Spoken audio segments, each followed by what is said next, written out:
Hello everyone, ಇವತ್ತು ಸಖತ್ತು ಟೇಸ್ಟಿಯಾಗಿ ಹೆಲ್ದಿಯಾಗಿ ಮತ್ತು ತುಂಬ ಕ್ವಿಕ್ಕಾಗಿ ಯಾವುದೇ ಮಸಾಲೆ ಇಲ್ದೇ ತುಂಬ ಹೆಲ್ದಿಯಾಗಿ ಒಂದು ಸಾಂಬಾರು ರೆಸಿಪಿ ತಂದಿದ್ದೀನಿ.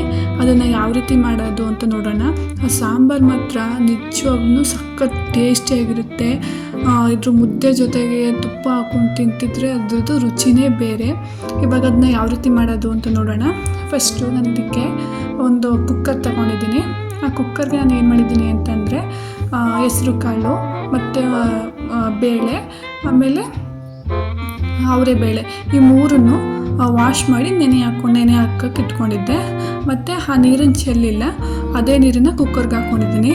ಇಲ್ಲಿ ತೋರಿಸ್ತಿರೋಂಥದ್ದು ಏನಿದೆ ಅದು ರುಬ್ಬಕ್ಕೆ ನಾನು ಮಸಾಲೆಗೆ ಮಾಡ್ಕೊಂಡಿರೋದು. ಒಂದು ಸ್ವಲ್ಪ ಬೆಳ್ಳುಳ್ಳಿ, ಒಂದು ಮೀಡಿಯಮ್ ಸೈಜ್ ಈರುಳ್ಳಿ, ಒಂದು ಸ್ವಲ್ಪ ಕೊಬ್ಬರಿ, ಇನ್ನು ಒಂದು ಟೊಮೊಟೊ, ಇಷ್ಟೇ ಹಾಕ್ತಿರೋದು. ಇನ್ನು ಯಾವುದೇ ಬೇರೆ ಮಸಾಲೆ, ಚಕ್ಕೆ, ಲವಂಗ, ಶುಂಠಿ ಆ ಥರ ಏನೂ ಹಾಕ್ತಿಲ್ಲ.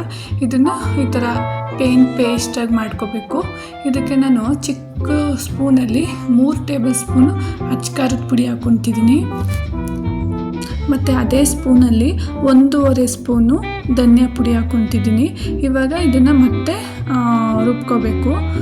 ಇದು ರುಬ್ಕೊಂಡಿದ್ದ ಮಸಾಲೆ ಏನಿರುತ್ತೆ ಅದನ್ನು ಅದು ಏನು ಕುಕ್ಕರ್ ಒಳಗೆ ಹಾಕ್ಕೊಂಡಿದ್ದೆ ಕಾಳುಗಳನ್ನ ಅದರೊಳಗೆ ಹಾಕ್ಕೊಂಡು ನಮ್ಗೆ ಯಾವ ಕನ್ಸಿಸ್ಟೆನ್ಸಿಗೆ ಬೇಕು ಇವಾಗ ಕೂಗೋದಕ್ಕೆ ಅಷ್ಟನ್ನು ನೀರು ಹಾಕ್ಕೊಂಡು ಇದನ್ನು ಹೀಗೆ ತಿರುಗಿಸ್ಕೊಂಡು ಚೆನ್ನಾಗಿ.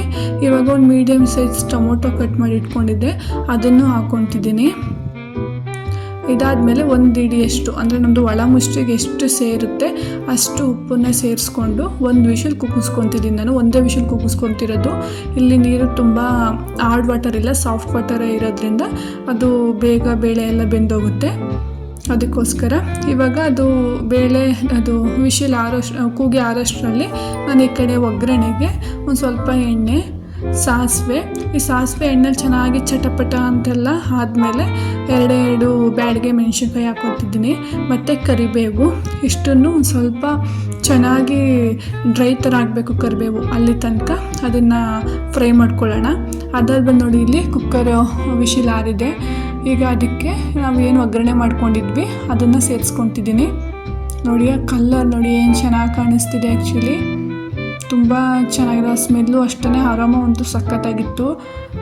ಇದಕ್ಕೆ ಲಾಸ್ಟ್ ಫೈನಲ್ ಟಚಪ್ಪು ಏನು ಅಂತಂದರೆ ನಿಮಗೆಲ್ಲರಿಗೂ ಗೊತ್ತೇ ಇದೆ, ಲಾಸ್ಟ್ ಸ್ಟೆಪ್ ಅಂತ ಬಂದ್ರೇ ಬರೋದೆ ಕೊತ್ತಂಬರಿ ಸೊಪ್ಪನ್ನ ಮೇಲೆ ಹಾಗೆ ಉದುರಿಸ್ಬಿಟ್ಟು ಈ ಸಾಂಬಾರನ್ನ ಮುದ್ದೆ ಜೊತೆಗೆ ತಿಂತಿದ್ರೆ ಅದ್ರ ರುಚಿನೇ ಬೇರೆ, ಸಖತ್ತಾಗಿರುತ್ತೆ. ನೀವು ಮನೇಲಿ ಟ್ರೈ ಮಾಡಿ ಹೇಗಿತ್ತು ಅಂತ ಕಮೆಂಟ್ ಮೂಲಕ ತಿಳಿಸಿ.